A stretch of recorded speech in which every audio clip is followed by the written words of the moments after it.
በቤተ ክርስቲያን ውስጥ የፈረሱ በጣም ብዙ ቅጥሮች አሉ። ዓለማዊነት ወደ ቤተ ክርስቲያን ማንም ሳይከለክለው ነው የሚገባው። ኃጢአት ማንም ሳይከለክለው ነው የሚገባው። ሰዎች የተለያየ ኃጢአት ለመለማመድ ጥቅስ ይፈልጋሉ። መጠጣት ልክ ነው፣ ልክ አይደለም። መስፈል ልክ ነው፣ ልክ አይደለም።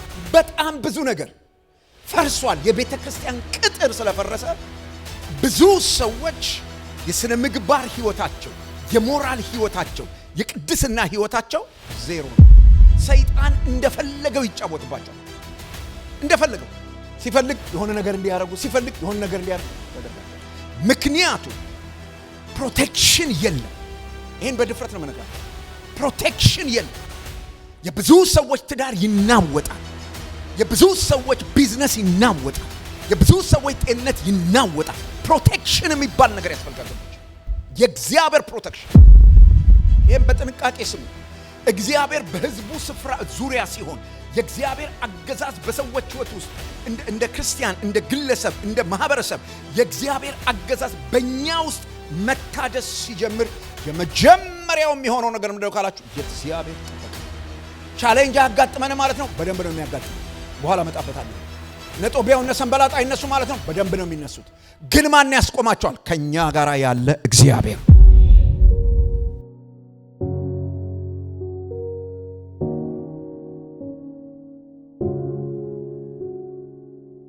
እንዴት አደራችሁ? እንዴት አደራችሁ?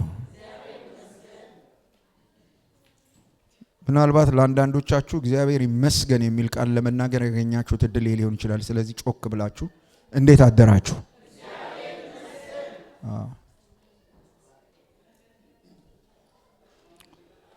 የእግዚአብሔር መንግስት በመጽሐፈ ነህምያ፣ በዚህ በመጽሐፈ ነህምያ ውስጥ የምናገኘው የእግዚአብሔር መንግስት ሐሳብ የእግዚአብሔር መንግስት ተሐድሶ የሚል ነው። የእግዚአብሔር መንግስት ተሐድሶ እንዴት ነው የሚከናወነው? የእግዚአብሔር መንግስት ሪስቶር ሲያደርግ በመካከላችን፣ በህይወታችን ውስጥ፣ በህብረታችን ውስጥ፣ በቤተ ክርስቲያን ውስጥ እንዴት ነው የሚሆነው? ከዛ ሲያልፍ በአገር ደረጃ ሊሆን ይችላል።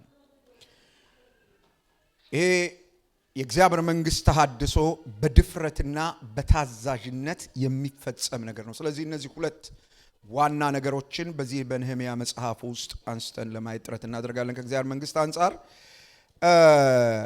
መጽሐፉን ሙሉውን እዩት። 15 ቀን ሁለተኛውን ክፍል ነው ማስተምረው። ዛሬ የመጀመሪያውን 3 ነጥብ ብቻ ነው ማነሳው።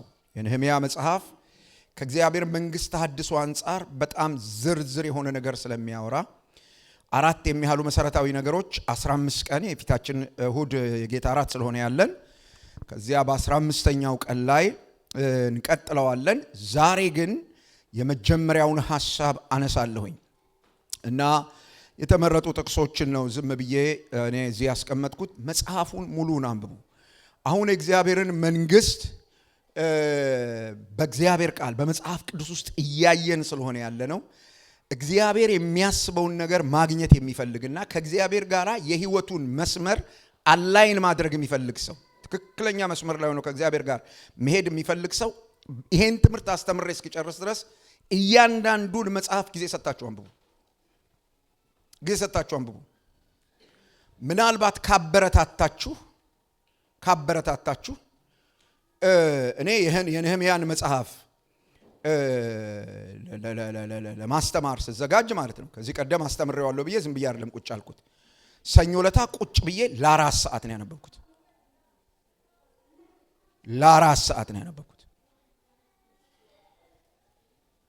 ቁጭ ብዬ ማለት ነው። ስለዚህ ምናልባት እንደኔ ቁጭ ብላችሁ ማንበብ ቢያቅታችሁ በቀን ውስጥ የሆነ ደቂቃ መድቡና 2 ነገር ማድረግ ይቻላል። አንዱ ማንበብ ነው። ሁለተኛው ግን እነዚህ የአማርኛ መጽሐፍ ቅዱስ ንባባት በእንትን አሉ፣ በስልክ ላይ አሉ አይደለም፣ በአፕሊኬሽን እሱን ስልካችሁ ላይ አምጡልኝ። መኪና ስትነዱ ማለት ነው። ከመኪናችሁ ጋራ አገናኝታችሁ ሰውየው ያንብብ፣ እናንተ አዳምጡ። እየነዳችሁ ሰውየው ያንብብ፣ እናንተ አዳምጡ። ኒውስ እንደሆነ የምትሰሙት ኒውስ ከሆነ የምትፈልጉት ምንም ችግር የለም። እንትን ተገለበጠ፣ አውሮፕላን ተከሰከሰ፣ እንትና ጥይት ተኮሰ፣ ስናተ ቢግ ዲል። ግን አብዛኛዎቻችን ዓለማዊነት ከውስጣችን ገና አልወጣም። it's a problem ድምጽ ከሰማይ ሳይሆን መስማት የምንፈልገው ከመሬት ነው። ትራምፕ ምን አሉ? ስለ ኢኮኖሚው ምን ተባለ? ኢራቅና እስራኤል ምን ሆኑ? የፈለጉትን ይሁኑ። ምን ትፈጥራለህ? ምን ትፈጥሪያለሽ? ምን እፈጥራለሁ ከወሬ በስተቀር? ምንም። ስለዚህ መመክራችሁ መኪናችሁ ስትነዱ ክፍት አድርጋችሁ ስሙ፣ ደጋግማችሁ ስሙት። ደን የእግዚአብሔርን ቃል እዚህ ስንማር ከእግዚአብሔር መንፈስ ጋር ኮኔክት ለማድረግ በጣም ያግዛችኋል። ይሄ የነህምያ መጽሐፍ ዝም ብላችሁ ስታዩ የቅጥር ግንባታ ነው የምታዩት፣ ግን የቅጥር ግንባታ ፕሮጀክት ብቻ የሚያወራ አይደለም። የነህምያ መጽሐፍ ምንድነው እሱ ያላችሁ እንደሆነ የእግዚአብሔር መንግስት ታሪክ ነው። ኢየሩሳሌም ቅጥሮቿ ፈርሰው ህዝቡ ተስፋ ቆርጦ ከተማይቱ በውርደት ውስጥ ልብ በሉ። ህዝቡ ተስፋ ቆርጧል። ከተማይቱ በከፍተኛ ውርደት ውስጥ ነው ያለችው። ቅጥር የሚባል ነገር ወይም በዚያ ዘመን ለኢየሩሳሌም የነበረ የጥበቃ ሁኔታ ፈርሶ ነበረ። በቃ በዚህ ውርደት ውስጥ ነው የነበረችው። ተስፋ አልነበረም።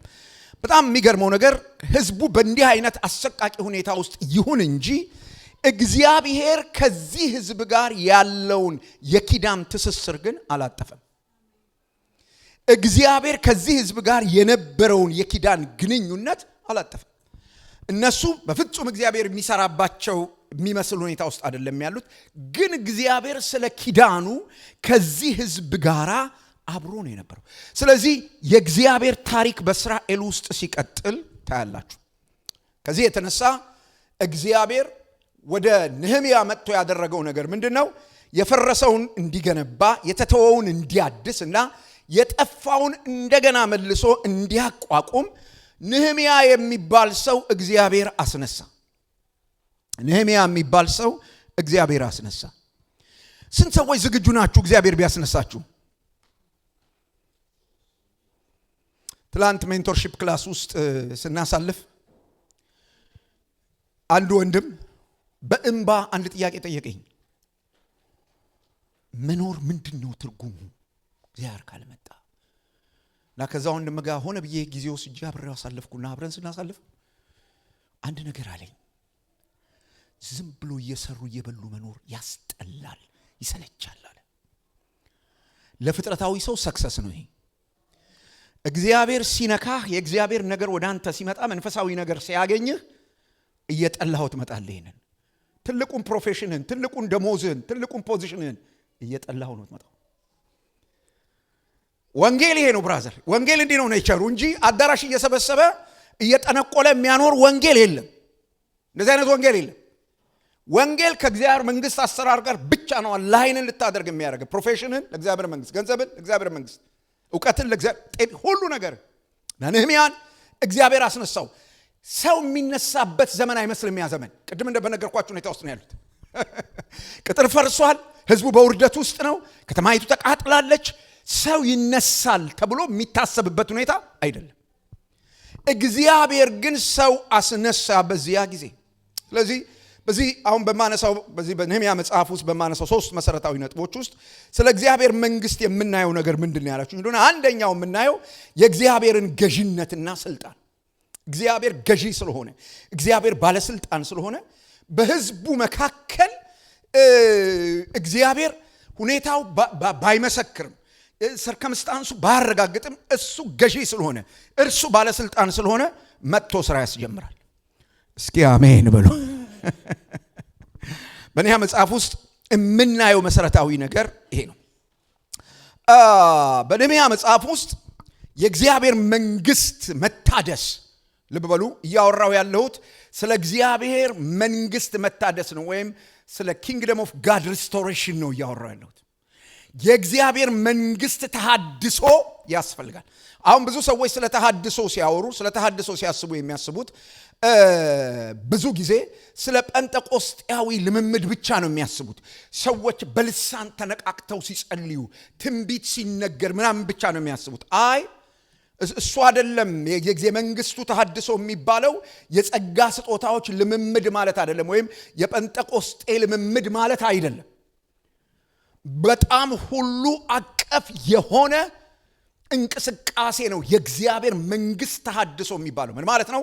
የእግዚአብሔር አገዛዝ በሁሉ አቅጣጫ እውን የሚሆንበት አንድ የእግዚአብሔር ፕሮግራም በልዩ ልዩ ምክንያት ተሰነካክለው የቆሙ የእግዚአብሔር አገልግሎቶች እንደገና የሚቀጥሉበት ሁለት።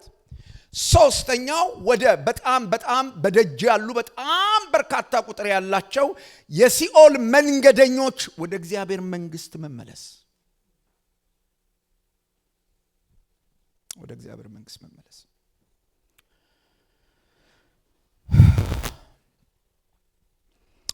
በዚህ በነህምያ መጽሐፍ ውስጥ ስናነሳው ስለ እግዚአብሔር መንግስት በጣም የምናስተውለው ነገር የእግዚአብሔር መንግስት ተሐድሶ የሚጀምረው በጸሎት ስፍራ ነው። the point የእግዚአብሔር መንግስት ተሐድሶ የሚጀምረው በጸሎት ስፍራ። ቤተ መንግስት አይደለም የሚጀምረው። ቁጭ ብሎ ወሬ በማውራት አይደለም የሚጀምረው። ቁጭ ብሎ ውይይት በማድረግ ስብሰባ ማድረግ በጸሎት ስፍራ ይጀምራል። ከዚያስ በጸሎት ስፍራ የሚጀምረው የእግዚአብሔር መንግስት ተሐድሶ በቅጥሮች መሰራት። ምን ማለት ነው? እሱ በቤተ ክርስቲያን ውስጥ የፈረሱ በጣም ብዙ ቅጥሮች አሉ። ዓለማዊነት ወደ ቤተ ክርስቲያን ማንም ሳይከለክለው ነው የሚገባው። ኃጢአት ማንም ሳይከለክለው ነው የሚገባው። ሰዎች የተለያየ ኃጢአት ለመለማመድ ጥቅስ ይፈልጋሉ። መጠጣት ልክ ነው፣ ልክ አይደለም። መስፈል ልክ ነው፣ ልክ አይደለም። በጣም ብዙ ነገር ፈርሷል። የቤተ ክርስቲያን ቅጥር ስለፈረሰ ብዙ ሰዎች የሥነ ምግባር ህይወታቸው፣ የሞራል ህይወታቸው፣ የቅድስና ህይወታቸው ዜሮ ነው ያለው። ሰይጣን እንደፈለገው ይጫወትባቸዋል። እንደፈለገው ሲፈልግ የሆነ ነገር እንዲያደርጉ፣ ሲፈልግ የሆነ ነገር እንዲያደርጉ ያደርጋቸዋል። ምክንያቱም ፕሮቴክሽን የለም። ይህን በድፍረት ነው የምነግራችሁ። ፕሮቴክሽን የለም። የብዙ ሰዎች ትዳር ይናወጣል። የብዙ ሰዎች ቢዝነስ ይናወጣል። የብዙ ሰዎች ጤንነት ይናወጣል። ፕሮቴክሽን የሚባል ነገር ያስፈልጋል ዘመዶች፣ የእግዚአብሔር ፕሮቴክሽን። ይህም በጥንቃቄ ስሙኝ። እግዚአብሔር በህዝቡ ስፍራ ዙሪያ ሲሆን የእግዚአብሔር አገዛዝ በሰዎች ህይወት ውስጥ እንደ ክርስቲያን፣ እንደ ግለሰብ፣ እንደ ማህበረሰብ የእግዚአብሔር አገዛዝ በእኛ ውስጥ መታደስ ሲጀምር የመጀመሪያው የሚሆነው ነገር ምንድነው ካላችሁ፣ የእግዚአብሔር ጥበቃ። ቻሌንጅ ያጋጥመን ማለት ነው፣ በደንብ ነው የሚያጋጥመን። በኋላ መጣበታለሁ። እነ ጦቢያው እነ ሰንበላጥ አይነሱ ማለት ነው፣ በደንብ ነው የሚነሱት። ግን ማን ያስቆማቸዋል? ከኛ ጋር ያለ እግዚአብሔር። በችግር ውስጥ አናልፍም። በአንዳንድ ተግዳሮት ውስጥ በደንብ ነው የምናልፈው። ግን እዛ ውስጥ አንቀርም። ተሸንፈን አንቀርም። ተስፋ ቆርጠን አንቀርም። የእግዚአብሔር መንግስት ተሐድሶ የሚቀጥለው በእግዚአብሔር ቃል ህዝባዊ ንባብ ነው። በጣም የሚገርመው ነገር ነህምያ የእግዚአብሔርን ቃል የሚቀጥለው ሳምንት በጣም አነሳዋለሁኝ። የእግዚአብሔርን ቃል ጉዳይ በጣም ነው አንስቶ የሚነግራቸው። እዝራም ይሄንን አድርጓል። በሌላ ቋንቋ ምን ማለት ነው? የእግዚአብሔር ቃል በእግዚአብሔር ህዝብ ህይወት ውስጥ ተገቢውን ስፍራ ይይዛል። ያለምንም ኮምፕሮማይዝ፣ ያለምንም ማመቻመች ለዚህ ቃል ሰሬንድ ማድረግ፣ ያለምንም ማመቻመች። ግሪክ ዕብራይስጥ እንትን ማለቱ ነው አልገባኝም አንምና ሳይባል ይሄ ቃል በነገራችሁ ላይ ያው ሰበሰቡት ቴዎሎጂያንስ ናቸው። የተጻፈው ማንም ተራሰው አንብቦት እንዲታዘዘው ነው። መጽሐፍ ቅዱስ አቶሚክ ሳይንስ አይደለም። it's a word of God። እግዚአብሔርን መፈለግ ብቻ ነው የሚጠይቀው። እግዚአብሔርን መፈለግ ብቻ ነው የሚጠይቀው መጽሐፍ ቅዱስ። እግዚአብሔርን የሚፈልግ ሰው መጽሐፍ ቅዱስን ማንበብ ሲጀምር እግዚአብሔር ያዋራዋል። it is not atomic science መጽሐፍ ቅዱስ። የነገር መለኮት ሰዎች ለምን አውሰበሰቡት ካላችሁኝ ከፍልስፍና ጋር ስለቀላቀሉት። ሶስተኛው ነገር የሚቀጥሉት ሳምንታት ውስጥ የምናየው ነው የእግዚአብሔር መንግስት ተሐድሶ የሚሆነው በንስሐ ነው። አሁን በቤተ ክርስቲያን ውስጥ የተረሳ ነገር ነው ንስሐ። ሌላኛው በታማኝ አገልግሎት የእግዚአብሔርን አገልግሎት የመንግስቱን ስራ በታማኝነት መፈጸም። ስንት የእግዚአብሔርን ስራ ጀምረን እንዳቆምን ራሳችንን ቼክ ማድረግ አለብን። እግዚአብሔር ጤንነት ሰጥቶን፣ እግዚአብሔር ዕውቀት ሰጥቶን፣ እግዚአብሔር ጊዜ ሰጥቶን፣ እግዚአብሔር ገንዘብ ሰጥቶን አንዲት ነገር በእግዚአብሔር ቤት ውስጥ የማናረግ እሁድ መምጣትን እንደ ትልቅ ጉዳይ የምንመለከት ሰዎች are we a Christian? ጥያቄ ነው። እግዚአብሔር መንግስት ተቃቃጫውት አይደለም። አያችሁት? ከገባችሁበት አሁን አይታችሁት ከሆነ እግዚአብሔር መንግስት ውስጡ ካላችሁ ድናችሁ ከሆነ ወደ ፍጻሜ እየሄዳችሁ ከሆነ በቃ በዚህ ህይወት ስርዓት ውስጥ ነው። በዚህ ህይወት ስርዓት ውስጥ ከሌላችሁ ከላይኑ ወጣችኋል ማለት ነው። አላይን ማድረግ ይጠይቃል። የእግዚአብሔር መንግስት ተሐድሶ ያስፈልጋል ማለት። ስለዚህ እግዚአብሔር በሚገዛበት ቦታ ሁሉ መታደስ መመለስ አለ። የመጀመሪያው ነጥብ ላንሳ። የእግዚአብሔር መንግስት ተሐድሶ የሚጀምረው እግዚአብሔር በሚሰጠው የልብ ሸክም ነው። እግዚአብሔር በሚሰጠው የልብ ሸክም ነው። ነህምያ መጽሐፍ ምዕራፍ 1 ቁጥር 5-11 ያለውን ቦታ ስታነቡ ነህምያ በቤተ መንግስት ውስጥ በጣም ጥሩ ኑሮ የሚኖር ሰው ነው። የንጉሱ የጠጅ አሳላፊ ነው። በኑሮ ደረጃ ካነሳችሁ እዛ በኢየሩሳሌም ቀርተው ካሉት ምርኮኞች ትሩፋን ማለት ምርኮኞች ሳይሆኑ ቅሬታዎች ወይም ትሩፋኖች ወይም ደግሞ በምርኮ ከሄዱት ሰዎች ሁሉ ይልቅ በተሻለ ፖዚሽን ላይ የነበረ ሰው ነው። በተሻለ የኑሮ ሁኔታ በተሻለ ቤት ውስጥ የሚኖር የተሻለ የሚበላ የተሻለ የሚለብስ በጣም የተሻሉ ከሚባሉ ሰዎች ጋር ኢንተራክሽን ያለው ወይም የህይወት መስተጋብር ያለው ተደላድሎ የሚኖር ሰው ነው። ይሄ ሰው አንድ ቀን ከኢየሩሳሌም አንድ ዘመዱ የሆነ ሰው ሲመጣ የመጀመሪያ የጠየቀው ጥያቄ ስለ ኢየሩሳሌም ነው። በጣም ጥሩ ኑሮ እየኖረ ነው። ቅድም እንደነገርኳችሁ ያለበት ሁኔታ ብዙ ስለፈረሰው ስለተቃጠለው ቅጥር እንዲያስብ የሚያስገድደው አይደለም። ሰውየው ቤተ መንግስት አለ እንጂ ግን ያለው የት ነው? እዛ የተቃጠለው የእግዚአብሔር ከተማ፣ እዛ የፈረሰው የእግዚአብሔር ቅጥር ጋር አሁን ያገኘው ምኞት፣ አሁን ያገኘው ድሎት፣ አሁን ያገኘው ሰክሰስ፣ አሁን ያለበት መልካም ሁኔታ ያንን አላስረሳው። በደንብ አድርጋችሁ ስሙኝ። እግዚአብሔር የሰጣችሁ ገንዘብ፣ እግዚአብሔር የሰጣችሁ ጤንነት፣ እግዚአብሔር የሰጣችሁ ፕሮፌሽን፣ እግዚአብሔር የሰጣችሁ ትዳር፣ እግዚአብሔር የሰጣችሁ ልጆች፣ ከእግዚአብሔር የተቀበላችሁት ማናቸውም ነገር መንፈሳዊ አገልግሎትን ትዝ እንዳይላችሁ ካደረጋችሁ በረከት ሳይሆን መርገም ነው። ነህምያ ቤተ መንግስት ተቀምጧል። በጣም ብዙ ነገር እየሆነለት ነው ያለው። he was very busy by the way። ባለስልጣናትን ነው የሚያገለግለው። የባለስልጣናት ጠጅ አሳላፊ ነው። ተራ ሰው እንዳይመስላችሁ። በቤተ መንግስት ውስጥ የሚሰራ ሰው ነውና በጣም ቢዚ ነው። ስለ ጊዜ ብትጠይቁት ግን በዛ ቢዚነት ውስጥ በዛ ጊዜ ማጣት ውስጥ ነህምያ የማይረሳው አንድ ነገር አለ። የእግዚአብሔር መንግስት የማይረሳው ጉዳይ አለ። ስለዚህ አናኒን ልክ ሲያገኘው የጠየቀው ጥያቄ ምንድነው? በዛ ያሉ እነዛ ትሩፋን እንዴት ናቸው? ምን ሆነዋል አለው። አሉ ወይ? ቀጥሏል ወይ? አገልግሎት ቀጥሏል ወይ? እዛ አምልኮ ቀጥሏል ወይ? እዛ እንዴት ነው እሱ እዛ ያለው ሁኔታ ብሎ ጠየቀ። ስንት ወንድሞችና እህቶች እዚህ ስፍራ የሚካሄደው ነገር ስለመቀጠሉና ስላለመቀጠሉ ሪሊ በርደን አላችሁ፣ ያሳስባችኋል። እዚህ ስፍራ ብቻ አይደለም፣ በአሜሪካን ሀገር የወንጌል ስራ ስለመቀጠሉ ስንት ሰዎች ያሳስበናል። የእግዚአብሔር መንግስት ጉዳይ ስለመስፋቱ ስንት ሰዎች ሸክም ሆኖን ማለት ነው። ነህምያ ልክ ሲያገኘው የጠየቀው ይሄን ነው። ልቡ እዛ ላይ ነው የታሰረው እና ነገረው። ከተማዋ ተቃጥላለች፣ ቅጥሩ እንደፈረሰ ነው። እዛ ያሉ ቅሬታዎች በከፍተኛ ውርደት ውስጥ አሉ አለው። ይሄን ሲሰማ ቅድም እንደነገርኳችሁ ሶሻል ሚዲያ ላይ ወጥቶ ጻፈ። ያኔ ፌስቡክም ቲክታክም ስለነበሩ እንደ ልብ ለመናገር ወጥቶ የኢየሩሳሌም ቅጥር ውርደት ብሎ ጻፈ። እንደሱ አይደለም ያደረገው። መጽሐፉ እንዲህ ብሎ ይነግረናል። አያሌ ቀን በእግዚአብሔር ፊት ሶስት ነገር አደረገ።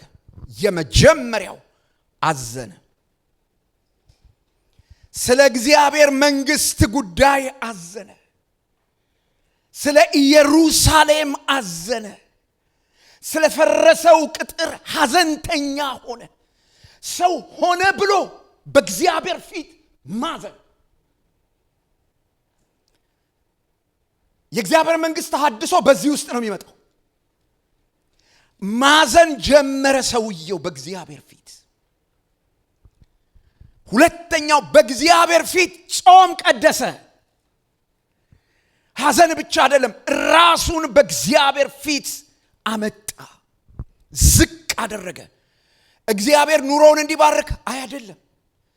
እግዚአብሔር ዝነኛ እንዲያደርገው አይደለም። አንድ ሐዘን አለ ውስጡ፣ ወደ ጾም የመራው ሐዘን አለ። የእግዚአብሔር ሥራ ጉዳይ፣ የእግዚአብሔር ከተማ መቃጠል፣ የእግዚአብሔር ሕዝብ መዋረድ። በእግዚአብሔር ፊት ይጾም ጀመረ። ከዚያስ ጸሎት ጀመረ። ጸሎቱ በጣም አስገራሚ ነበር። ምዕራፍ 1ን ስትመለከቱ እንደምታዩት ጸሎቱ በጣም አስገራሚ ነበር። ጸሎቱ በንስሐ ነው የጀመረው። እንደዚህ ብሎ ጀመረ። እኔና የአባቶቼ ቤት። አይገርም? እኔና የአባቶቼ ቤት ሁላችን በእግዚአብሔር ፊት ማዘን ስለጀመረ፣ በእግዚአብሔር ፊት መጸለይ ስለጀመረ ራሱን ስፔሻል አድርጎ አልቆጠረም። ፓርት ኦፍ ዘ ፕሮብለም እንደሆነ ያውቃል። የዛ የችግሩ የዛ የውድቀቱ አካል እንደሆነ ያውቃል። አንዳንድ ጊዜ አሁን ብዙዎቻችን በእግዚአብሔር ቤት ውስጥ ለተፈጠረው ችግር እኛንም የማይመለከተን ይመስለናል። ወንድማችሁ በዝሙት ሲወድቅ እናንተ ተጠያቂዎች ናችሁ። መጽሐፍ የሚያወራው እሱን ነው። አዲስ ኪዳን የሚያወራው እሱን ነው። ሐዋርያው ቅዱስ ጳውሎስ እኔ ከሴት ጋር ወይም ከጋለሞታ ጋር ሄጄ ተኝቼ የክርስቶስን አካል ጋለሞታ ላርጎ ያለ። ጳውሎስ ከሴት ጋር ሲተኛ ማን ነው የሚተኛው? ቤተ ክርስቲያን፣ የክርስቶስ አካል። የክርስቶስ አካል። አንድ ሰው በኃጢአት ሲመታ፣ በኃጢአት ሲሸነፍ፣ ሲደክም፣ ሲወድቅ አሉባልታ አይደለም የሚያስፈልገው፣ ወሬ አይደለም የሚያስፈልገው፣ ሐዘን ነው የሚያስፈልገው፣ ዋይታ ነው የሚያስፈልገው፣ ልብስ መቅደድ ነው የሚያስፈልገው እንጂ ስልክ እየደወሉ ሰማሽ እንዴ በጌታ በኢየሱስ ስም እንደዛ ሲሰብክ እኮ እንደዛ ስትዘምር እኮ ምናምን አይደለም የሚባለው። ዓለማዊነት ነው ይሄ። የችግሩ አካል አርጎ ራሱን ቆጠረና መናዘዝ ጀመረ። ኑዛዜ ያደረገ ነህምያ ሁኔታው ምንም ያህል ከባድ ቢሆን አንድ ነገር ያምን ነበረ። የእግዚአብሔርን ኪዳን ያምን ነበር። የእግዚአብሔርን ኪዳን ያምን ነበር። ስለዚህ እግዚአብሔር እንደሚያድስ፣ እግዚአብሔር እንደሚያነሳ፣ እግዚአብሔር እንደሚለውጥ፣ እግዚአብሔር እንደሚቀይር አምኖ በእግዚአብሔር ፊት በዚያ ልክ ኃጢአትን ራሱን ጨምሮ የእስራኤልን ሕዝብ ኃጢአት መናዘዝ ጀመር። ይሄ ዘመዶቼ ለእግዚአብሔር መንግስት ተሐድሶ ፈንዳሜንታል የሚባል ነገር ነው። መሰረታዊ ነገር ነው።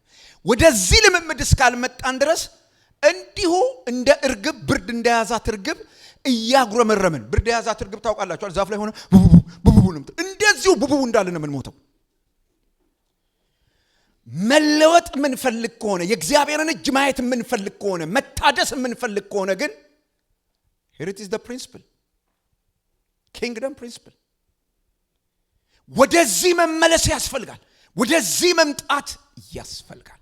ይሄ በጣም አስፈላጊ ነገር ነው። ለምን ካላችሁኝ የእግዚአብሔር መንግስት ትችት በሚሰጡ፣ በራሳቸው በሚመኩ፣ ኩራት በያዛቸው ሰዎች ወይም በዛ የህይወት ስርዓት ውስጥ በጭራሽ ሊገነባ ስለማይችል ነው። እግዚአብሔር ሁል ጊዜ የሚገነባው የሚሰራው ከትሁታን ጋር። ለትሁታን ጸጋን ምን ያደርጋል? ይሰጣል። ከትሁታን ጋር እግዚአብሔር አብሯል። በዚህ ሁኔታ ውስጥ ሲቀመጥ ነህምያ ከእግዚአብሔር ዘንድ ሸክም መጣ፣ ራእይ መጣ። ለምን ይመስላችኋል በእግዚአብሔር ቤት ውስጥ ያለ ራእይ የምንኖረው? ፕሮግራም ተካፋይ ብቻ ሆነን የምንኖረው? ፕሮግራም ተካፋይ ኢቭን የተሰጠንን እንኳን አገልግሎት አስበን አውጥተን አውርደን በዚህ ልክ ልለውጠው፣ እንዲህ ላሻሽለው፣ እንዲህ ልስራው ሳንል ያንን ሩቲን ብቻ ምን ቀጥለው ለምን ይመስላችኋል? we don't have the burden። ነህምያ በዚህ ህይወት ስርዓት ውስጥ ስለነበረ ሸክም አገኘ። ምን ላይ ነው ሸክም ያገኘው? የተቃጠለው ቅጥር ላይ፣ የተዋረደው ህዝብ ላይ፣ የፈረሰው ከተማ ላይ ሸክም መጣለት። ምን የማድረግ? የመስራት የነህምያ ልብ ተሰብሮ ነበረ። የእግዚአብሔር ሸክም መጥቶ እዛ ልብ ላይ አረፈ። የተሰበረ ልብ ከእግዚአብሔር ዘንድ የሆነ ሸክም የመቀበል አቅም አለው። ልቡ ተሰብሮ ነበር። ሸክም በላዩ ላይ ወደቀ። ሌሎች ተስፋ መቁረጥን መፍረስን ምናምን ሲያዩ እሱ ግን የሚያየው ፍርስራሹን ተስፋ መቁረጥን ብቻ ሲመለከቱ እሱ የሚታየው ነገር አለ። የእግዚአብሔር መንግስት ሲታደስ፣ የእግዚአብሔር መንግስት ሲሰራ፣ የእግዚአብሔር መንግስት እንደገና እዛ ስፍራ ላይ አምልኮ ሲጀምር፣ እንደገና እግዚአብሔር እዛ ሲመለክ፣ አይሁዳውያን እንደገና እግዚአብሔርን ቃል ሲሰሙ፣ መስዋዕት ሲያቀርቡ እሱ ይታየዋል። ቅጥሩ እንደገና ሲሰራ ይታየዋል። ስለዚህ ስለ ውድቀቱ ፌስቡክ ላይ የሚጽፍበት ጊዜም አቅምም ጉልበትም አልነበረውም ሰዎች።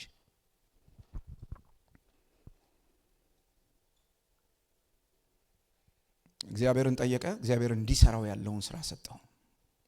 ምን እንውሰድ ከዚህ? እግዚአብሔር በልባችን ላይ ሸክም ካኖረ፣ ይሄን በጣም በትህትና ነው የምነግራችሁ። እግዚአብሔር በልባችሁ ላይ የጫረው አንድ ሸክም ካለ ዛሬ ከዚህ ቤት ሳትወጡ በፊት ውሳኔ አድርጉ ስለዛ ሸክም። ችላ ያላችሁት ማአት ምክንያት ሰጣችሁ።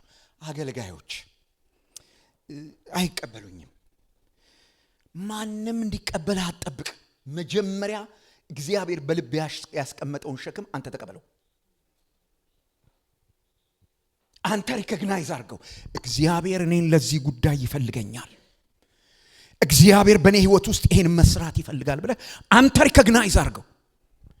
ምንም ማስታወቂያ አይፈልግም። እመነኝ። ይሁን የምታየው በዚህ በቤተ ክርስቲያን የምታየው ማደናገሪያ መጽሐፍ ቅዱስ አይደለም። ሸክም ጥሩምባ መንፋት አያስፈልገውም። ወረቀት መለጠፍ አያስፈልገውም። በሚዲያ መናገር አያስፈልገውም። ሸክም በኋላ አሳይሃለሁ።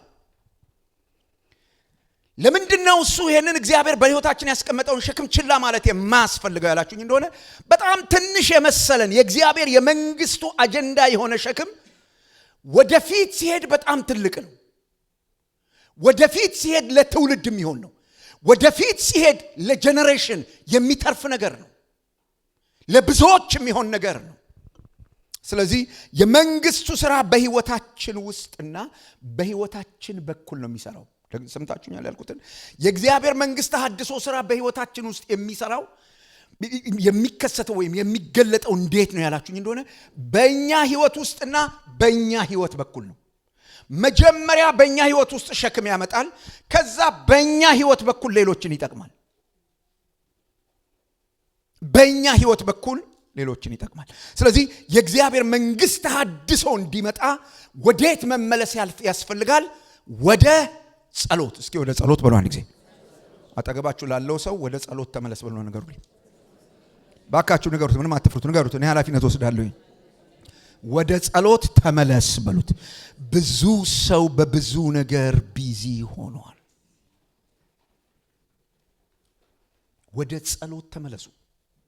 እንመለስ ወደ ጸሎት። ወደ ጸሎት።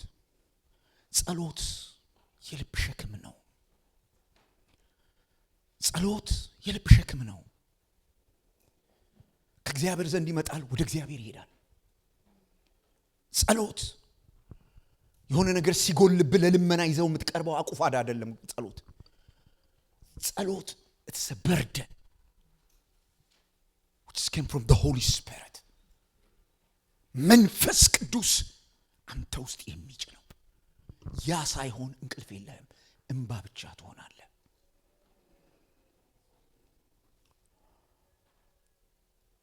በዚህ ሳምንት አዲስ የጸሎት መንገድ ጀምሬ ያለው በእግዚአብሔር ፊት እና ስጸልይ ለጌታ ምለው ነገር ምንድነው? ብዙ ጊዜ በቃል ጸልይ ያቃለሁ፣ በልሳን ጸልይ ያቃለሁ። እና አሁን ጌታን እያልኩት ያለሁት ብዙ ቀን በልሳን ጸልያለሁ፣ በፊትህ ብዙ ቀን በማቀው ቋንቋ ጸልያለሁ። አሁንም ማናገርህ በእንባዬ ነው ብዬ በእንባ ነው ማዋራው ጌታ። አሁንም ጸልየው በእንባዬ ነው ማዋራው ጌታ።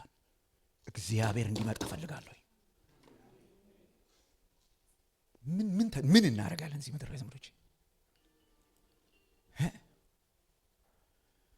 ሰይጣን እንደ እንስሳ አርጎን በቃ በልተን ብቻ እንድንሞት ሲያደርግ በጣም ከባድ ነገር ነው። ወደ ጸሎት መመለስ ያስፈልጋል። ወደ ጸሎት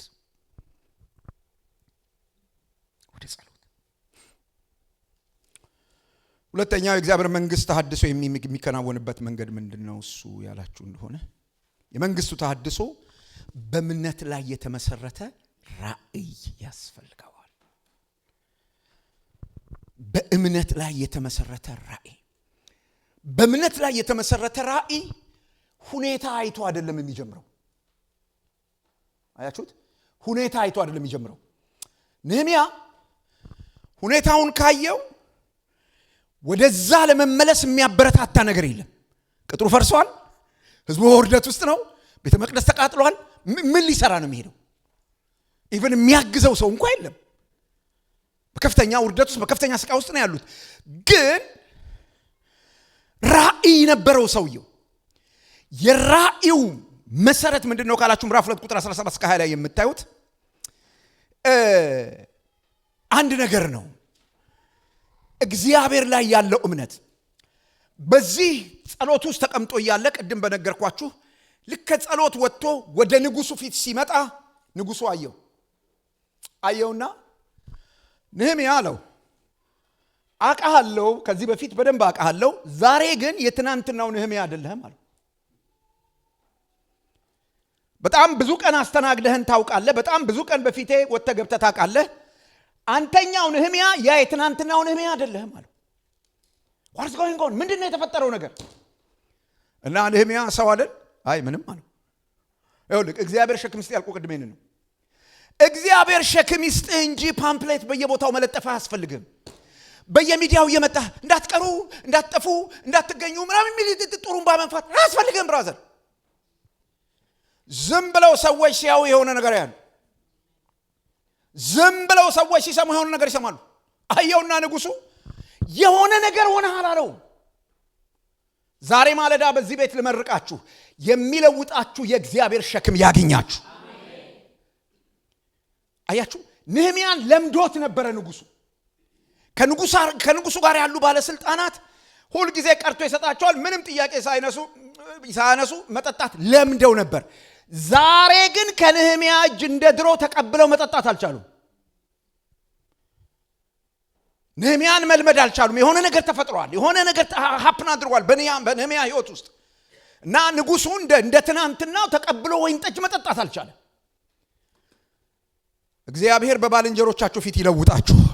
እንደ ትናንትናው እንዳያዋሯችሁ፣ አለቆቻችሁ እንደ ትናንትናው እንዳያዩዋችሁ፣ ባሎቻችሁ እንደ ትናንትናው አይሰልቻችሁ፣ ሚስቶቻችሁ ለምደዋችሁ፣ ባሎቻችሁ ለምደዋችሁ እሱኮ ሲሏችሁ በጣም ከባድ ነገር እኮ ነው። እግዚአብሔር ይንካን። አያችሁ፣ የመንግስቱ ሸክም እሱ ጋር ሲመጣ ንጉሱ ሲያው የትናንትናው አይደል። አይ ይሄኛውን ሰውዬማ የግድ ማዋራት ዝም ብሎ ከሆነ ነገር ተቀብሎ መጣ። ምንድነው የሆንከው አለው። ምንም ሲለው ልትሰውረኝ አትችልም አለው። ምን ነው ሲለው ይሄ ፊት ላይ የማየው ነገር ልብ ውስጥ ነው ያለው አለው። ይሄ ፊት ላይ የማየው ነገር የት ነው ያለው? ልብ ውስጥ። በሰው ልብ ውስጥ ሸክም መስጠት የሚችል መንፈስ ቅዱስ ብቻ ነው። እግዚአብሔር በልቡ ያስቀመጠው ነገር ፊቱ ላይ ይነበባል። ማስታወቂያ አልሰራም፣ ጥሩምባ አልነፋም። የመንግስቱ ፕሮግራም የእግዚአብሔር መንግስት ተሐድሶ በሰውየው ፊት ላይ ይታያል። ይሄ ነህምያ አሁን አንተ ላይ ማየው ነገር አለው ልብ ውስጥ አለ። ተልሚ ምንድነው? እኔ አልገባኝም፣ ንገረኝ አለው። እና ነገረው። ልነግርህ ትፈልጋለህ አለው። ኦኬ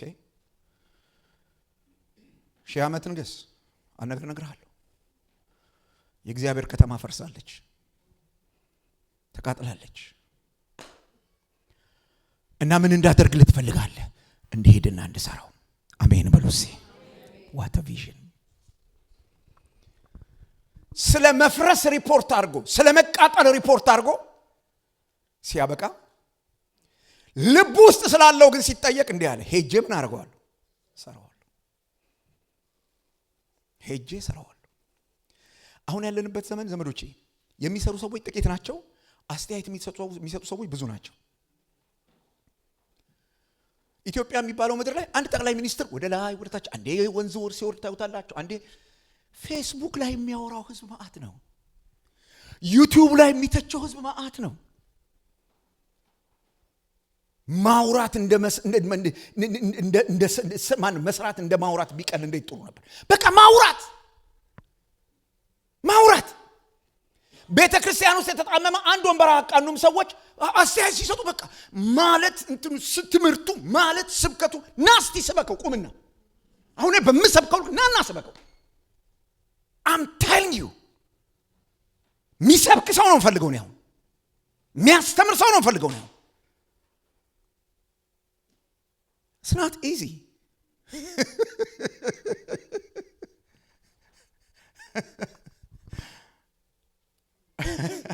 ለሞችናቶች ቀላል ገለ ይመስላችሁ ነህምያ አስተያየት ለመስጠት ጊዜ የለውም ለመስራት ግን የሚነሳልባል እግዚአብሔር ለመስራት ያስነሳችሁ ምን ነበር ለመስራት ያስነሳው ካላችሁ እምነት በሉኝ እሺ እምነት እዚያ ላይ ያረፈ እንት ነበረው ራእይ ነበረው ሶ በዚህ ራእይ መሰረት ወደዛ ሲሄድ ያደረገው ነገር ምንድነው ነህምያ ደረሰ እዛ የፈረሰው ቦታ ላይ አልካደም ዘመዶቼ የተቃጠለውን የፈረሰውን ምን ያለው ነገር ዲና ያላረገም የወደመውን ያለውን ችግር ዲና ያላረገም ባለ ራእይነት ችግር እንዲና ይማረግ አይደለም ካደው አትመነው አይደለም ባለ ራእይነት ችግርን ዲና ይማረግ አይደለም እምነት ችግርን ዲና ይማረግ አይደለም እምነት ቻሌንጅን ዲና ይማረግ አይደለም እያመመ የመም ስሜት እየሰማ ደና ኖ እሱ እምነት አይደለም ክህደት ይባላል ሽምጠጣ ይባላል እሱ እና ነህምያ ያደረገው ነገር ምንድነው ካላችሁ ሄደ የከተማውን ቅጥር የወደመውን ቦታ በሙሉ ካየ በኋላ መጣና ለህዝቡ ለየትኛው ህዝብ ነው የሚናገረው እዛ በውርደት ላሉ ተስፋ ለቆረጡት ተነስቶ መስራት ለማይታያቸው ሰዎች ሰብሰብ ባረጋቸውና ልሰራ መጥቻለሁ ከኔ ጋር ተሰራላችሁ ወይ አላቸው እነሱ እኮ ዛዘን ውስጥ ነው ያሉት እና አንድ ጥሪ ያስተላለፍላቸው ተነሱና የኢየሩሳሌምን ቅጥር አብረን ምን እናድርግ እንስራ እንዴ ይሄ ያሉበት የፈራረሰ ነገር መሰራት የሚችል ነው አዎ ባለ ራእይ ነው የጠፋው አሁን በቤተ ክርስቲያን ውስጥ ያለ ሁኔታ መለወጥ የሚችል ነው በደንብ አሁን አንተ ቤት ውስጥ ያለ ነገር መለወጥ የሚችል ነው በደንብ አሁን አንቺ ህይወት ውስጥ ያለ ነገር መለወጥ የሚችል ነው በደንብ ምንድነው የጠፋው እምነት ላይ የተመሰረተ ራእይ በደንብ ምክንያቱስ ካላችሁኝ እኛ ምናምነው ስሜታችንን አይደለም እኛ ምናምነው ሲቹዌሽኑን አይደለም እኛ ምናምነው ያለውን ሰርከምስታንስ የሰውን አስተያየት አይደለም የምናምነው ኤልሻዳይ ይባላል ሁሉን ቻይ እግዚአብሔርን አምነህ ምንድነው ለዚህ ቆነ መጽሐፉ ለሚያምን ሁሉ ምን ይላል ይቻላል ከኔና ካንተ አቅም የተነሳ ኖ ካመነው የተነሳ ካመነው የተነሳ ሶ ጠራቸው ኑ አላቸው ወደዚህ ሲጠራቸው ግን አንድ ነገር አልዋሻቸውም ይሄ ስራ በቀላል የሚከናወን ነው ምንም ችግር የለውም አይደለም ያላቸው ይሄ ስራ ዝም ብሎ ቀላል ነው ተነስተን እንስራው አይደለም ያላቸው አንድ ነገር ነገራቸው የእግዚአብሔር እጅ በኔ ላይ ናት ብሎ ወደ እግዚአብሔር እጅ አሳያቸው እንዴት እንሰራለን በዚህ ሁኔታ ውስጥ ያለን ሰዎች ተነስተን እንሰራለን እኔ ላይ ያለች የእግዚአብሔር እጅ አለች እኔ ራሴም እንኳን በኔ አይደለም ኳሊፋይድ ሆንኩት እኔ ራሴም እንኳን በራሴ አይደለም ልሰራ የመጣሁት እጅ አለ ላይ ጮና አሜን በልባከን የእግዚአብሔር እጅ እኔን ከቤተ መንግስት አውጥቶ እዚህ ስራው ጋር ያመጣ ያ እጅ ከኔ ጋር ተናገሩ የእግዚአብሔር እጅ በሉ ከማን የእግዚአብሔር እጅ በሉ አካችሁ እናንተ ሰዎች እኔ የምላችሁን ነገር አድሩ ግድ የላችሁም የእግዚአብሔር እጅ በሉኝ በኔ ላይ ይሰራል የእግዚአብሔር እጅ በሉ ከኔ ችግር በላይ ነው በሉ የእግዚአብሔር እጅ ከኔ ተግዳሮት በላይ ነው ይሄንን አምናለሁ በሉ እስቲ እኔ ወንድሞችና እህቶች እግዚአብሔርን ማመን ያስፈልገናል እምነት ላይ የተመሰረተ ቪዥን ነበረው ነው። እና እንዴት ነው የምንሰራው ብላ መስሎ ችግር የለውም እናንተ እዚህ ሆናችሁ እኔም አልችልም። አንድ ነገር ግን አለ አላቸው። ምን? የእግዚአብሔር እጅ በእኔ ላይ ናት። የእግዚአብሔር እጅ በእኔ ላይ ያለች የእግዚአብሔር እጅ፣ በንጉሱ ፊት ሞገስ ያስገኘችልኝ የእግዚአብሔር እጅ፣ እግዚአብሔር እንዲልከኝ ያደረገች እግዚአብሔር አለች፣ እናንተንም ትረዳለች። ዋው! ወደዚያ አሳያቸው። ነህምያ እነዚህን ሰዎች እግዚአብሔር ወደ ጠራቸው ጥሪ እንደሚገፋቸው አመነ። ሁኔታው ሰዎቹን ለአገልግሎት እንዲጠራ የሚያነሳሳ አይደለም፣ ግን አመነ። ላው ላይ ያለው የእግዚአብሔር እጅ፣ ከሱ ጋር ያለው የእግዚአብሔር እጅ እነዚህ ደካማ ሰዎች አንስቶ ቅጥር እንደሚያሰራቸው አመነ። አንስቶ በእነሱ ተሐድሶ እንደሚያደርግ አመነ። ኢንቫይት አደረጋቸው። ባካችሁ አጠገባችሁ ላለው ሰው እግዚአብሔር ባንተ እንደሚሰራ አምናለሁ በሉት። ንገሩልኝ። አንዳንዱ በቃ ሰይጣን አስገብቶ ከርችሞበታል። እግዚአብሔር ባንተ እንደሚሰራ አምናለሁ በሉና ንገሩልኝ።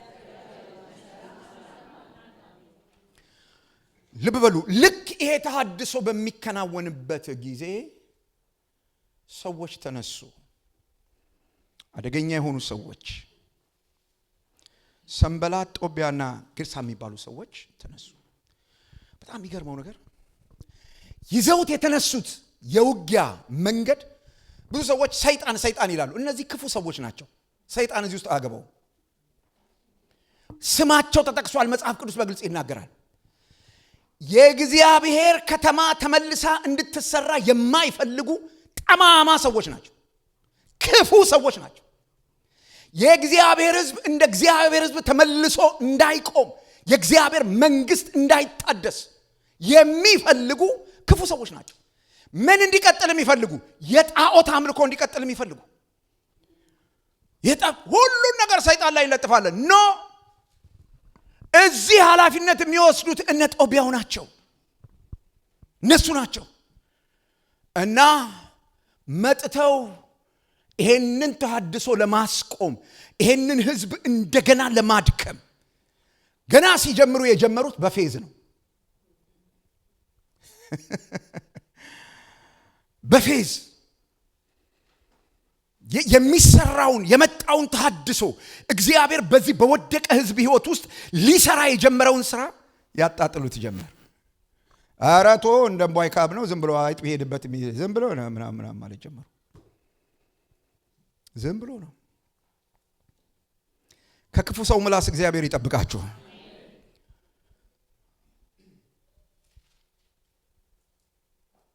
በህይወት ዘመኔ ውስጥ በህይወቴ ከመጡ ሰዎች መካከል ሁሌ የምታሳዝነኝ አንዲት እህት አለች።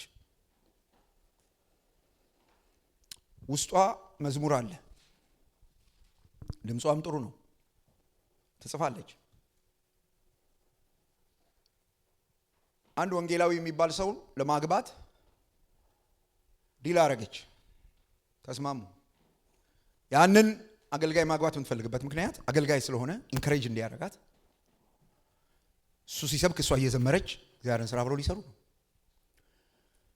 እና ታንጎራጉራለች፣ እሱ ፊት ታንጎራጉራለች። እሱ ፊት እንዳንጎራጉራለች፣ እኔም ፊት አንጎራጉራለች። ሙዚቀኛም ባልሆን ሙዚቃ በደንብ ይገባኛል። ደግሞ ዘማሪ ነበርኩ አውቃለሁ። እና ጥሩ ነው የምትዘምረው፣ የመዝሙር መልእክቶቿ በጣም ጥሩ ናቸው። ግን ሁል ጊዜ ስታንጎራጉር ፊቱ ረብናቲ ዝም በይ ይላታል። ያንቺ ድምጽ እንኳን ለመዝሙር ለንግግር የማይሆን ይላታል። ክፉ በሆነ ምላስ ሚስቶቻችንን የሰበረትን ሰዎች ነን ያለነው። ውስጣቸው ያለ አቅም ያስቆመን።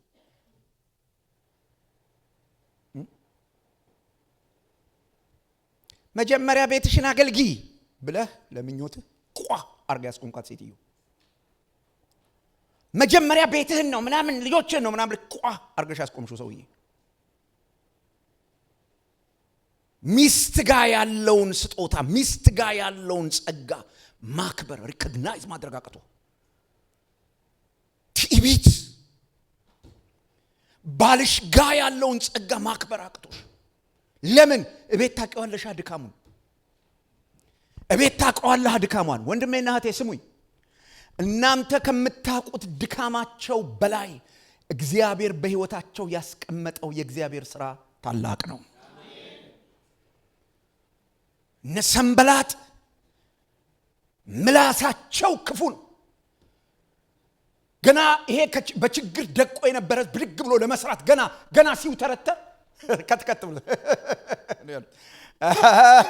ተወት ባይደርስ ምናምን ያለው ስንት ሰው እንደዚህ ብለን ተስፋ አስቆርጠናል ስንት ሰው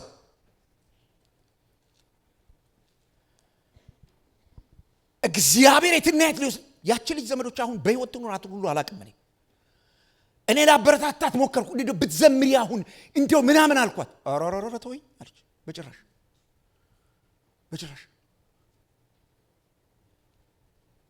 በእኛ ምክንያት ስንት ሰዎች አቁመው ይሆን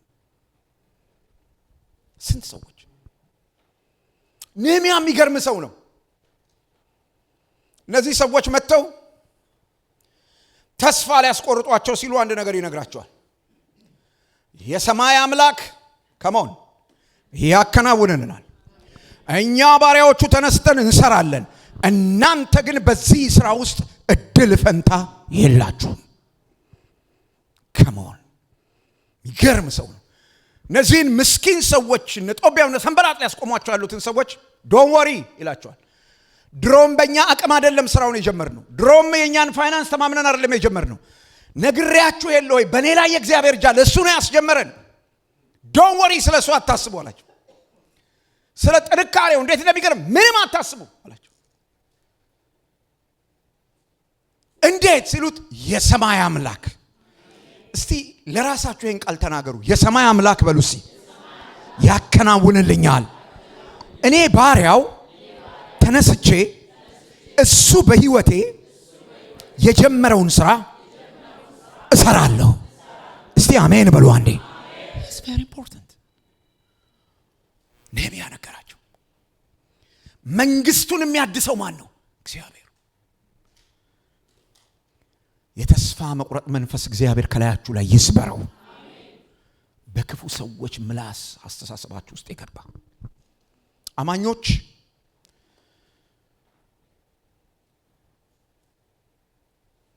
በእግዚአብሔር ፊት ሊኖራቸው የሚገባ አቋም ይሄ ነው ነህምያ የጠላቶቻቸውን ዛቻ በመፍራት ሳይሆን በእምነት መለሰላቸው የሰማይ አምላክ ያከናውንልናል የእግዚአብሔር መንግስት በተቾች በተሳዳቢዎች በክፉ ሰዎች ምላስ ሊቆም በእነሱ ማስፈራራት ሊፈርስ ሊቆም አይችልም አንተ እስካመንክ ድረስ የእግዚአብሔር ሥራ ሰዎች ስለተቹት ባንተ ህይወት ውስጥ አይቆምም አንተ ግን ታስቆመዋለህ አንቺ ግን ታስቆሚያለሽ ሰይጣንም ሰዎችም አይችሉም አንተ ብቻ ነህ በህይወት የሚሆነውን ነገር ማስቆምም ማስቀጠልም የምትችለው አልቻሉም እነ ጦቢያውና ሰንበላጥ አልቻሉም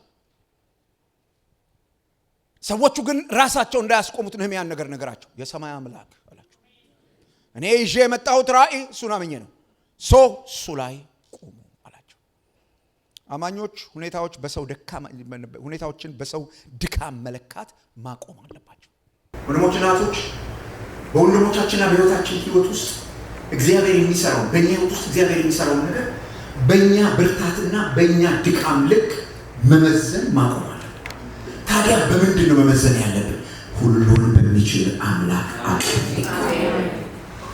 ሁሉን በሚችል አምላክ አቅም በእግዚአብሔር ላይ መታመን ይሄ ሲሆን የመንግስቱ ተሐድሶ ወደፊት ይሄዳል ደበሩ እነ ጦቢያውና ሰንበላጥ እያሉ ተቃውሟቸው እያለ ስራው ቀረ ወይ በዚህ ቦታ አቋሙ ስለነበሩ ቀጠለ ስራው አሉ እነ ጦቢያውና ሰንበላጥ እያሉ ተጀመረ ስራው ቀጠለ ገና ሲጀመር ያጣጣሙት ነገር ወደ ፍጻሜ መገስገስ ይሆናል ገና ሲጀመር የተቹት ገና ሲጀመር አስተያየት የሰጡበት ነገር ወደ ፍጻሜ መገስገስ ይሆናል ስብሰባ ሁሉ እየጠሩ ናንም ማከር እያሉ ተንኮል እየሸረቡ ስራ አለብኝ ይላል ሰውዬው ዲያቆስ አፍነግራችኋለሁ። ተንኮለኛ ሰዎች አሉ ታውቃላችሁ። በምላሳቸው ነድፏችሁ ማስቆም ሲያቅታቸው ወዳጅ መስለው ደግሞ ይመጣሉ። እምልህ አንተ እኮ ጥሩ ሰው ነህ፣ ጥሩ ነገር ግን አንተ ግን ምን አመጣ? መልእክቱ ከዛ በፊት የነገሩ ሳይሆን ከግን በኋላ ያለው የመጡበትም ዓላማ ከግን በኋላ ያለው። ስለዚህ አንተ ማድረግ ያለብህ ከግን በፊት የነገሩን ትወስድና ከግን በኋላ ያለው ነገር ወደ ትራሽ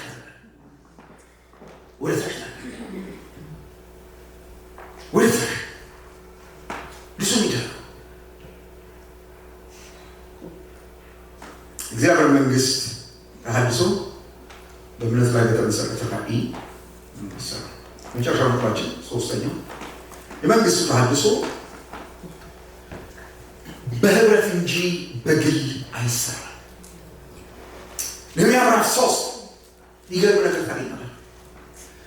ነህምያ ምዕራፍ 3ን ከማብራራቴ በፊት አዲስ ኪዳን አንድ ክፍል ንገራችሁ። ሐዋርያው ቅዱስ ጳውሎስ አንስቶ የጻፈው አንደኛ ቆሮንቶስ ምዕራፍ 12 ቁጥር 12 ጀምሮ ስታነቡ ሐዋርያው ቅዱስ ጳውሎስ አንደኛ ቆሮንቶስ ምዕራፍ 12 ላይ ከቁጥር 1 ጀምሮ እስከ ቁጥር 11 ድረስ ስለ መንፈሳዊ ስጦታዎች ይናገራል። ወይም ስለ መንፈስ ቅዱስ የጸጋ ስጦታዎች ይናገርና ቁጥር 12 ቤተ ክርስቲያንን ያነሳል። አካል የተለያዩ ብልቶች እንዳሉት ሁሉ ብልቶች አንድ እንዳሉ ሆኑ ሁሉ ክርስቶስ እንዲሁ ነው። ማን? ክርስቶስ። ጳውሎስ ቤተ ክርስቲያንን ማን ብሎ ይጠራታል? ክርስቶስ።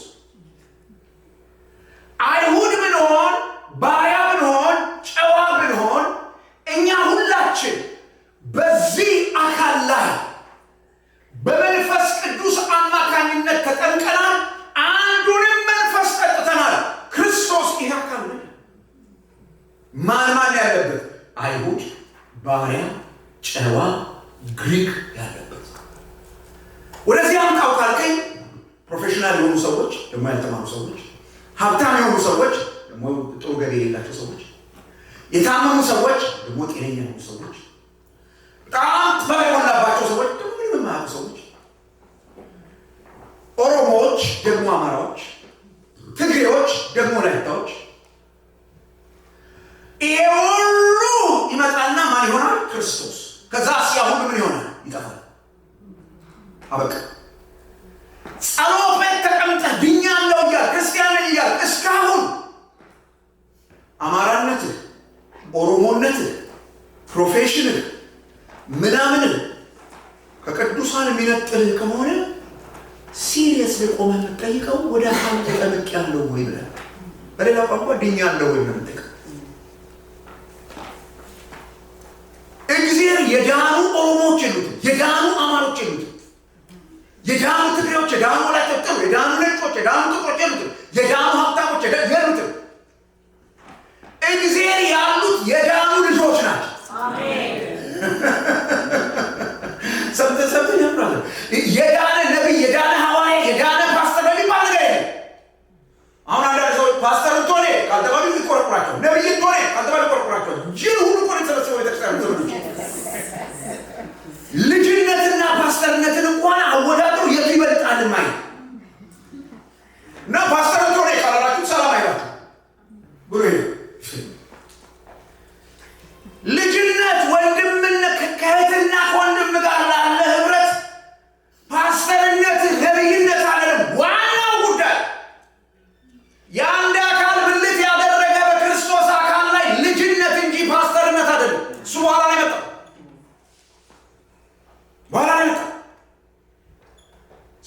ሐዋርያው ቅዱስ ጳውሎስ ቤተክርስቲያንን እንደዚህ ያሳየንና በአካል ላይ ያሉ ብልቶች ሁሉ ልዩ ልዩ ናቸው። ሁሉ ምን ማድረግ አለባቸው? ፈንክሽን ማለት አይን ጆሮን አታስፈልገኝም ሊለው አይችልም። እጅ እግርን አታስፈልገኝም ሊለው አይችልም። እንደኔ ካሉ ከሌላ መቀጠል አትችልም ሊለው አይችልም። የክርስቶስ አካል እንዲሰራ አይንም ጆሮም አፍንጫም ሁሉ ምን ማለት አለባቸው? መሰራት አለባቸው። this is the church። ሁሌ ነው የምናገረው፣ በዚህ አጥቢያ ውስጥ የምትኖሩ ሰዎች አባል መሆን አታስቡም እላችሁ። ለዚህ ፓርት አላችሁ እናንተ አባል ሆናችሁ መታችሁ ወንበር ላይ ቁጭ ብላችሁ ትሄዳላችሁ። የእናንተን ፓርት ማን ይሰራል? ክፍት ሆኖ ነው የምታገኙት ያን ቦታ። ሁሌ ጥያቄ ነው። የአንተ ቦታ የምታየው በቤተ ክርስቲያን ውስጥ የምትመለከተው አንድ ክፍተት ካለ that's your part። ጣትህን ወደ ፓስተሩ፣ ጣትህን ወደ ወንድም እንትና ወደ ኖ that's your part። አይተኸዋል። ተነስተህ መስራት አለብህ። ነህምያ ምዕራፍ 3 ነህምያ ሁሉ ተነስተው ወደ ስራ እንዲገቡ አደረገ። ስራውን ሲያሰራ ካህናት እንደ ካህን እንዲሰሩ፣ የህዝብ መሪ ገዢ የሆኑ ሰዎች እንደ ገዢ እንደ ህዝብ መሪ እንዲሰሩ፣ ቤተሰብ እንደ ቤተሰብ እንዲሰራ፣ አንጥረኞች እነዚህ የእጅ ባለሙያ የሆኑ ሰዎች እንደ አንጥረኛ እንደ ባለሙያ እንዲሰሩ፣ ነጋዴዎች እንደ ነጋዴ፣ ተለያየ ስራ የሚሰሩ ሰዎች በተለያየ መንገድ እንዲሰሩ ቅጥሩ ላይ ያሰማራቸው። እስካሁን ድረስ ሳይንስም የነገረ መለኮትም ሰዎች ያልደረሱበት ምስጢር ምንድን ነው ካላችሁ በ52 ቀን ይሄንን የሚያክል ቅጥር እንዴት ተሰርቶ ሊያልቅ ቻለ? እስካሁን ድረስ ይጠናል፣ አልተገኘም። ምን እንደሆነ ሰክል ነህምያ ብቻውን ሾፍ የሚያደርግበት አልነበረም። ከማን እንትና ፓስተር እንትና ብቻውን እንትን ብሎ የሚታዩ የፓስተር እንትና ቸርች የተወጋ ይሁን ይሄ መንፈስ መወጋት ያለበት ይሄ የነብይ እንትና የፓስተር እንትና no. The owner of the church is Jesus.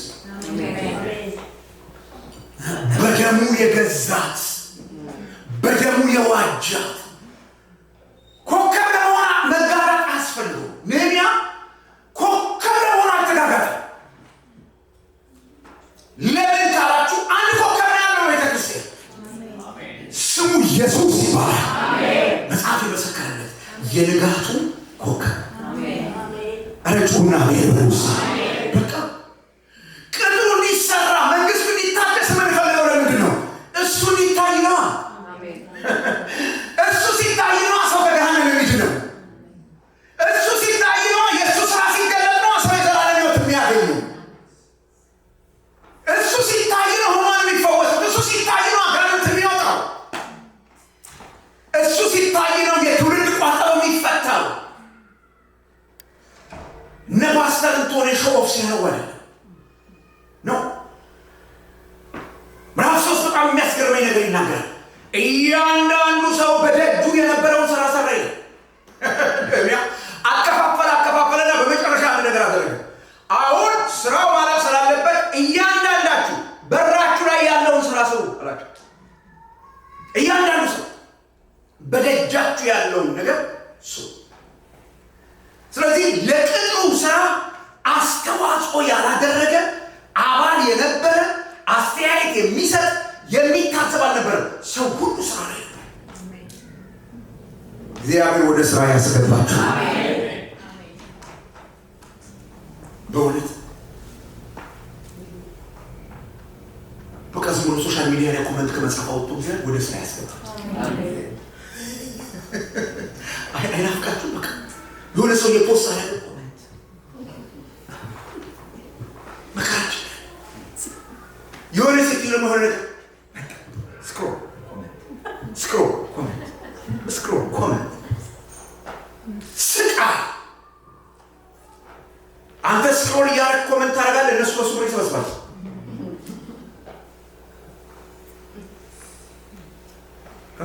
ደግሞ እርግጠኛ ያ ነገር እኮ እውነቱን አይሆን እኮ አይታወቅም። ተጠንቀቁ ዘመዶች። ዘንድሮ ሶሻል ሚዲያ ላይ የምታወቅ ነገር እውነት ላይ ነች። ኤኒዌይስ ወደ ሀሳብ ይላላችሁ። ነህምያ በአዲስ ኪዳን ማይንድ ያንን ህዝብ በሙሉ ስራ ላይ አሰማራው። ይህ ምዕራፍ የእግዚአብሔር መንግስት ተሐድሶ በአንድ ታዋቂ መሪ ሳይሆን በቅዱሳን ሁሉ ተሳትፎ እንደሚከናወን ያሳስበናል። እያንዳንዱ ሰው ድርሻውን ተወጣ። ልበሉና ስሙ። እያንዳንዱ ሰው ድርሻውን ሲወጣ የቤተ ክርስቲያን አንድነት ይጠበቃል። እነ ጦቢያ እነ ሰንበላጥ ሊበትኗቸው አልቻሉ። መካከላቸው ወሬ ማስገባት አልቻሉ። ለምን ካላችሁ ሰው በራሱ ስራ ተጠምዷልና ወሬኛ የሚያዳምጥበት ጊዜ የለው። አያችሁ፣ ወሬኛ የሚያዳምጥ። ስለዚህ አንድነታቸውን ጠብቀው ፍሎሽፓቸውን ጠብቀው ሁሉ መስራት ቤተክርስቲያን የምትታመሰው መቼ ነው ካላችሁ ስራ ፈት ቅዱሳን በቤተክርስቲያን ሲሰባሰቡ ልክ ፕሮግራም ሲያልቅ ወጣ ያሉና እምር ፓስተሩ ሰሞኑን እንዴኛ አመለኛ ግራ ገብቶናል ከዛ ምን ሆኖ እስቲ ወንድም እንትና ጋር እስኪ ደውል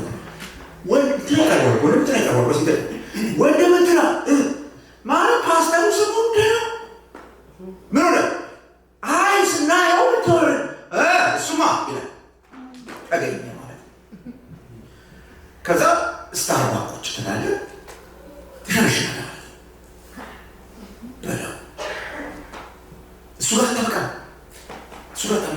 አትጀምር ከጀመር ካታበቃ መሸንሸን ከጀመር ካታበቃ ከዚህ ሰውዬ ጋር ተሸነሽን ትጨርስና በሆነ አጋጣሚ ደግሞ ወንድም እንትን ያገኛል እንደምን ማለት ይጀምራል አታውቁም ስራ የለህማ ምን ያስቆማል ነፍስ ታይም አለ አትጸልይ እግዚአብሔር ቃል አታጠና በቤተክርስቲያን ኃላፊነት የለብን ነፍስ ጊዜ አለ ለቡድና የምትሆኑ አንሰተስ ጨርስ ጊዜ አለ